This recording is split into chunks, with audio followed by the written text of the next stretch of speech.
Dear students, आज हम अंतिम पैराग्राफ का अध्ययन करेंगे। ध्यान दीजिए। निहन्यते च विवशाः प्राणिनः, और विवश प्राणी मारे जाते हैं। निहन्यते मारे जाते हैं। ज्वालाम उद्गिरन्तः एते पर्वता अपि भीषणं भूकंपम जनयन्ति। ज्वालाओं को उगलने वाले ये सब पर्वत भी भीषण भूकंप को पैदा करते हैं, भयंकर भूकंप को पैदा करते हैं। यद्यपि दैवः प्रकोप भूकंपो नाम, यद्यपि भूकंप जो है ये विधाता का ही प्रकोप है। दैवः प्रकोपः, विधाता का ही प्रकोप है। तस्य उपशमनस्य न कोऽपि स्थिरः उपायः दृश्यते। उसको शांत करने का कोई भी स्थिर उपाय दिखाई नहीं देता है। प्रकृति समक्ष अद्यापि विज्ञान गर्भितः मानवः वामन कल्प एव तथापि भूकंप रहस्य ज्ञा कथयन्ति यत् बहुभूमिक भवन निर्माणम न करणीयम। भले ही इसकी शांति का कोई उपाय नहीं है, कोई दिखाई नहीं दे रहा उपाय, फिर भी ध्यान दीजिए। प्रकृति समक्ष अद्यापि, प्रकृति के सामने आज भी विज्ञान गर्भितः मानवः, विज्ञान से गर्भित, विज्ञान के नॉलेज से घमंडी बना हुआ मानव मनुष्य वामन कल्पः एव, बौने की तरह, एक बौना आदमी होता है ना, छोटा सा बिल्कुल, उसके समान दिखाई देता है। तथापि फिर भी भूकंप रहस्य ज्ञा कथयन्ति, भूकंप के रहस्यों को जानने वाले कहते हैं यत् कि बहुभूमिक भवन निर्माणम न करणीयम, बहुमंजिले मकानों का निर्माण नहीं करना चाहिए।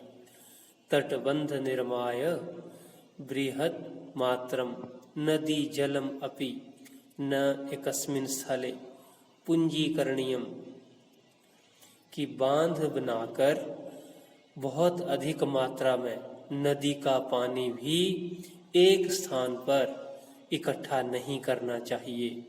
क्यों नहीं करना चाहिए?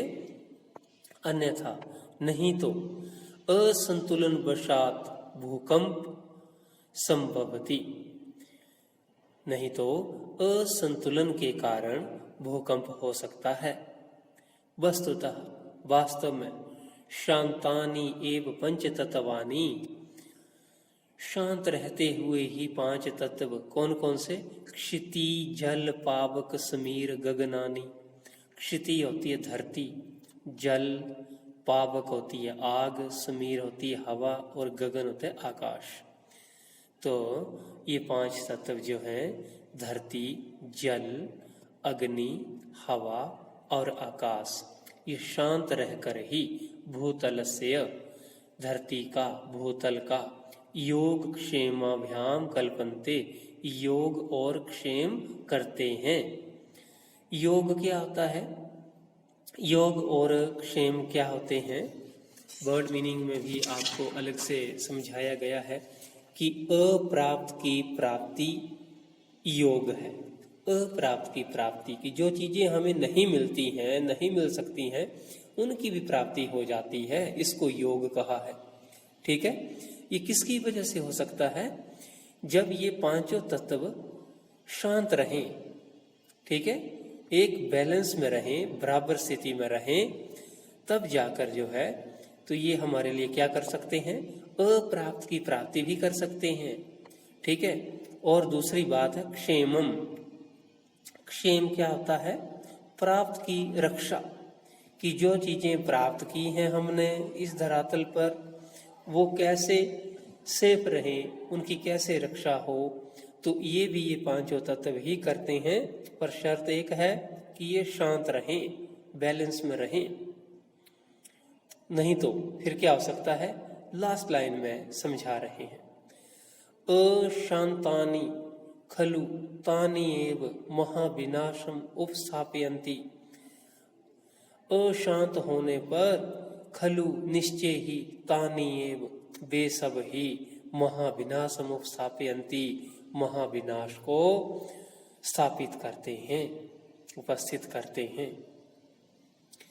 तो इन पांचों तत्वों पर ही निर्भर है इस धरातल पर जो कुछ भी होना है। लेकिन हमें भूकंप से बचने के लिए बड़ी बड़ी इमारतों को नहीं बनाना चाहिए। आप देखते हैं कि पहाड़ी एरिया जहाँ पर हैं वहाँ पर 4-4, 5-5 मंजिला भवन लोग बना देते हैं, और जब भूकंप आता है तो वही बिल्डिंग्स जो हैं एक दूसरे के ऊपर गिर जाती हैं और एक बड़े विनाश का कारण बनती हैं। तो इस चैप्टर के माध्यम से हमें भूकंप की जो भीषणता होती है, भयंकरता होती है, उसके बारे में समझाया गया।